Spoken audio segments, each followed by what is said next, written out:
ప్రభువును రక్షకుడునైన యేసుక్రీస్తు ప్రభువారి పరిశుద్ధమైన నామములో ఈ ఉదయకాల వాక్య ధ్యానమును వీక్షిస్తున్న విశ్వాసులకు, సంఘమునకు, సేవకులకు, సకల పరిశుద్ధులకు దేవుని కృపయు, దేవుని సమాధానం, ఆయన మందిరంలో దీవెన మీకు కలుగునుగాక. ఉదయకాల వాక్య ధ్యానము జకరియా గ్రంథము 12వ అధ్యాయము 10వ వచనమును ధ్యానం చేసుకుందాం.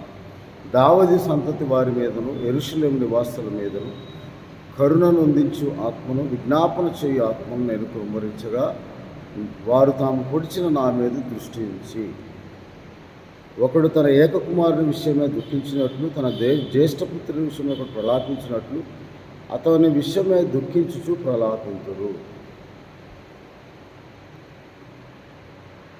జకరియా ప్రవచనములో దేవుడు విజ్ఞాపన చేయు ఆత్మను వారి మీద కుమ్మరిస్తానని దేవుని వాక్యంలో రాయబడింది. వారు తాము పొడిచిన నా మీద దృష్టి ఉంచి, ఏకకుమారుని విషయమే దుఃఖించినట్లు, ప్రలాపించినట్లు, అతని విషయమే దుఃఖించుచు ప్రలాపించు.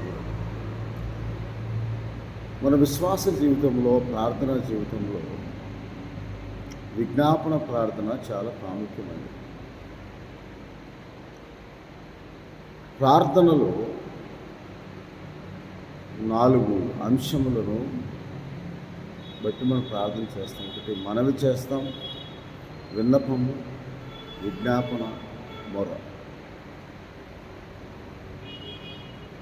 ఆ విజ్ఞాపన ధ్వని అని భక్తుడైన దావీదు కీర్తనల గ్రంథంలో అనేక మార్లు, నా విజ్ఞాపన ధ్వని ఆలకించుము ప్రభువా, నేను కంఠధ్వని ఎత్తి నిన్ను ప్రార్థించినప్పుడు నా విజ్ఞాపన ధ్వని ఆలకించు ప్రభువా, నా ఆర్తధ్వని ఆలకించు ప్రభువా అని ప్రార్థన చేసిన సందర్భంలో అనేకములు ఉన్నవి. పరిశుద్ధ లేఖనంలో, కీర్తనల గ్రంథంలో ఆ విజ్ఞాపన ధ్వనిని ఆలకించి ప్రభువా అని కీర్తన గ్రంథం 28వ అధ్యాయం 2వ వచనంలో, నేను నీకు మొర్రపెట్టినప్పుడు, నీ పరిశుద్ధాలయం వైపునకు నా చేతులు ఎత్తినప్పుడు నా విజ్ఞాపన ధ్వని ఆలకించు. మనం నిజముగా మొర్రపెట్టుటకు, అందుకే కీర్తన గ్రంథంలో 27వ అధ్యాయం 7వ వచనంలో, యెహోవా నేను కంఠధ్వని ఎత్తి నిన్ను ప్రార్థించినప్పుడు నా మనవి ఆలకించి కరుణతో నాకు ఉత్తరమేము అంటారు. అందుకే కరుణనందు ఆత్మను, నొందించే ఆత్మను, విజ్ఞాపన చేయు ఆత్మను నేను వారి మీద కుమ్మరిస్తాను. ఆ ఆత్మను దేవుడు మనకు అనుగ్రహించినప్పుడు మనం నిజముగా మొరపెడతాం. అందుకే కీర్తన గ్రంథములో తనకు నిజముగా మొరపెట్టువారు, ఆర్తధ్వని చేయువారు, కంఠధ్వని ఎత్తి ప్రార్థించేవారు, విజ్ఞాపన ధ్వని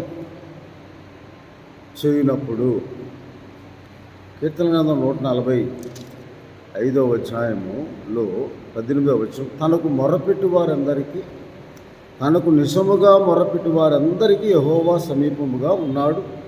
తన యందు భయభక్తులు గల వారి కోరిక ఆయన నెరవేర్చి వారి మొర ఆలకించి వారిని రక్షించును అని దేవుని వాక్యంలో రాయబడింది. కాబట్టి ఈ విజ్ఞాపన ధ్వని, ఆర్తధ్వని, అందుకే కీర్తన గ్రంథంలో కన్నులతో మనకు ఉత్తరం ఇవ్వాలి అంటే 5వ అధ్యాయంలో 1-2 వచనాల్లో, యెహోవా నా మాటలు చెవిని పెట్టుము, నా ధ్యానము మీద లక్ష్యముంచుము, నా రాజా, నా దేవ, నా ఆర్తధ్వని ఆలకించుము, నిన్నే నేను ప్రార్థిస్తున్నాను, ఉదయమున నా కంఠస్వరం నీకు వినబడును, ఉదయమున నా ప్రార్థన నీ సన్నిధిని సిద్ధము చేసి కాచుకొని ఉండును అంటున్నాను. కాబట్టి ఆ విజ్ఞాపన చేయు ఆత్మ కలిగి మనం ప్రార్థన చేయుటకు ఈ రోజు నుంచి ప్రారంభమయ్యే 40 దినముల ప్రార్థన సమయము దేవునికి మొర్రపెట్టుటకు, నిజముగా ఆయనకు మొర్రపెట్టుటకు అనే మాట మనం జ్ఞాపకం చేసుకొని, మన ఆత్మీయ ఎదుగుదల కొరకు, మన ఆత్మ సిద్ధపాటు కొరకు, మన కుటుంబ రక్షణ కొరకు, నామకార్థంగా ఉన్నవారు దేవుని నామ మహిమార్థమై యేసుక్రీస్తు ప్రభువు అని హృదయమందు విశ్వసించి నోటితో ఒప్పుకొని ప్రభునామమును ప్రార్థించి రక్షింపబడినట్లు మన ఆత్మలో ఎదుగుచు ఆత్మీయముగా బలవంతులముగా ఆయన రాకుడు కొరకు కనిపెట్టువారముగా ఎదురుచూచువారముగా ఆశతో ఆపేక్షించేవారముగా ఉండినట్లు దేవుడు మనకు సంవత్సరంలో ఒకసారి ఈ 40 దినముల ప్రార్థన సమయంలో దేవుడు మనకు అనుగ్రహిస్తూ ఉన్నాడు. అది శిలువ శ్రమల ధ్యానమును జ్ఞాపకం చేసుకుంటూ ఆయన ఎందుకు శిలువ మరణం పొందాడు, ఎవరి కొరకు శిలువ మరణం పొందాడు, ఎందుకు తను తాను అప్పగించుకున్నాడు, ఆయన శరీరం ఎందుకు నలగొట్టబడింది, రక్తం ఎందుకు అమూల్యమైన రక్తం ఎందుకు కార్చాడు, ఆ రక్త ప్రోక్షణ ద్వారా నలగొట్టబడిన శరీరం ద్వారా పాప శరీరాకారంతో దేవుడు తన కుమారుని లోకంలోకి పంపి ఆ శరీరమందు ఆయనకు శిక్ష విధించాడని రోమీలకు రాసిన పత్రికలో 8వ అధ్యాయంలో అపోస్తలుడైన పౌలు గారు ఇలా రోమా సంఘము రాస్తూ ఆయన శిలువ యొక్క విలువను తెలియజేస్తూ ఉన్నాడు. 8వ అధ్యాయము 4వ వచనంలో పాప పరిహారం నిమిత్తము దేవుడు తన సొంత కుమారుని పాప శరీరాకారంతో పంపి ఆయన శరీరమందు పాపమునకు శిక్ష విధించాడు. పాప శరీరాకారంతో ఎందుకు రావాల్సి వచ్చిందంటే 7వ అధ్యాయము 14వ వచనంలో రోమాపత్రికలో అయితే నేను పాపమునకు అమ్మబడి శరీర సంబంధిని అయ్యాను. మానవుడు పాపమునకు అమ్మబడి శరీర సంబంధిగా మారినందున ఆ శరీరమును బట్టి కలిగిన పాపము నుండి శరీరేచ్ఛలను మనం సిలువ వేయటానికి క్రీస్తు సంబంధులుగా మనం మారటానికి యేసుక్రీస్తు ప్రభువు శరీరధారి అయి ఈ లోకములోనికి పాప పరిహారము నిమిత్తము అనేకులకు ప్రతిగా విమోచన క్రయధనంగా తను తాను అర్పించుకోవడానికి ఈ లోకములోనికి దేవుని అద్వితీయ కుమారునిగా మన పాపములకు ప్రాయశ్చిత్తం కలుగజేయుటకు 1 యోహాను పత్రిక 4వ అధ్యాయంలో వ్రాయబడిన ప్రకారము ఆయన 9వ వచనం మనము ఆయన ద్వారా జీవించినట్లు దేవుడు తన అద్వితీయ కుమారుని లోకములకు పంపెను. దీనివల్ల దేవుడు మన యందు ఉంచిన ప్రేమ ప్రత్యక్షమాయను పరచబడిన. మనం దేవుని ప్రేమించమని కాదు కానీ తానే మనల్ని ప్రేమించి మన పాపములకు ప్రాయశ్చిత్తమైనట్టుకు తన కుమారుని పంపిన. ఇందులో దేవుని ప్రేమ ఉన్నది. కాబట్టి దేవుడు లోకమును ఎంతో ప్రేమించినని యోహాను సువార్త 3వ అధ్యాయం 16వ వచనంలో కాగా తన అద్వితీయ కుమారునిగా పుట్టిన వాని యందు విశ్వసించి ప్రతివాడు నశింపక నిత్యజీవం పొందినట్లు ఆయనను అనుగ్రహించాడు. అందుకే 1 యోహాను పత్రిక 3వ అధ్యాయం 5వ వచనం పాపములను తీసివేయుటకే ఆయన ప్రత్యక్షమాయనని మీకు తెలియను, ఆయన యందు పాపమేమీ లేదు అని దాన్ని గమనించి గ్రహించి ఆ పాపం నిమిత్తం పాప పరిహారం నిమిత్తము యేసుక్రీస్తు ప్రభువు ఆయన ద్వారా మనం జీవించినట్లుగా మన పాప శరీరం నిరర్ధకమగినట్లుగా మన పాపములకు అమ్మబడి శరీర సంబంధంగా మనం మారిన మానవుణ్ణి తిరిగి నరునిగా సృజించి నూతన సృష్టిగా సృజించి తన రక్తముచే ప్రోక్షింపబడి ఆయన పొందిన గాయముల చేత మనకు ఆత్మీయ స్వస్థత కలుగునట్లుగా ఆయన శిలువర్ణం పొందినంతగా తండ్రి చిత్తమునకు విధేయుడై సమాధానార్థమైన శిక్షణ అనగా దేవునితో మానవుని సమాధానపరిచి పాపక్షమాపణ పొందినట్లుగా మానవుడు దేవునితో సమాధాన పొందినట్లుగా ఆయన మధ్యవర్తి అయి దేవునికి మానవుడికి మధ్యవర్తి ఒక్కడే కానీ ఆ మధ్యవర్తి క్రీస్తు యేసును నరుడని 1 తిమోతికి రాసిన పత్రిక 2వ అధ్యాయము 5వ వచనం దేవుడు ఒక్కడే, దేవునికి నరులకు మధ్యవర్తి ఒక్కడే, ఆయన క్రీస్తు యేసు నరుడు. ఈయన అందరి కొరకు విమోచన క్రయధనముగా తను తాను సమర్పించుకుని దీని గూర్చిన సాక్ష్యము యుక్తకాలమందు ఇయ్యబడును. ఆయన యొక్క శిలువ మరణ ఉద్దేశం గమనించి అంతటా అందరూ మారు మనసు పొంది రక్షింపబడి ఆ రక్షణ మారు మనసు ఎలాగూ పొందుకోవాలంటే విజ్ఞాపన చేయు ఆత్మను దేవుడు మనకు అనుగ్రహించి మనం చేయు విజ్ఞాపన ద్వారా మనం పెట్టు మొర్ర ద్వారా మన చేయు మనవి ద్వారా విన్నపము ద్వారా దేవుడు నిజముగా మొరపెట్టి నిజముగా నీ పాపముని గ్రహించి శరీర సంబంధిగా ఉన్నావని ఆ పాప శరీరాకారంగా ఆయన పంపి మన పక్షముగా మన శరీర సంబంధముగా మారిన మనలను ఆయన శరీరమందు ఆ పాపమునకు శిక్ష విధించి తన దేవునికి తండ్రి అయిన దేవుడు అతను నలగొట్టబోటకు అభిష్టమాయనని చెప్పి అనేకుల దోషమును అతను భరించును, సమాధానార్థమైన శిక్ష అతని మీద మోపబడిను. కాబట్టి ఆ సమాధాన స్థితిని దేవుడు క్రీస్తు యేసు ద్వారా సమాధానకర్త అయిన క్రీస్తు యేసు ద్వారా నిరీక్షణకర్త రక్షణకర్త విశ్వాసముకర్త అయిన యేసుక్రీస్తు ప్రభు ద్వారా మనకు అనుగ్రహించడానికి మన పాపములు క్షమించడానికి ఆయన ఎల్లప్పుడూ సిద్ధముగా ఉంటాడని దేవుడి వాక్యంలో రాయబడిన ప్రకారము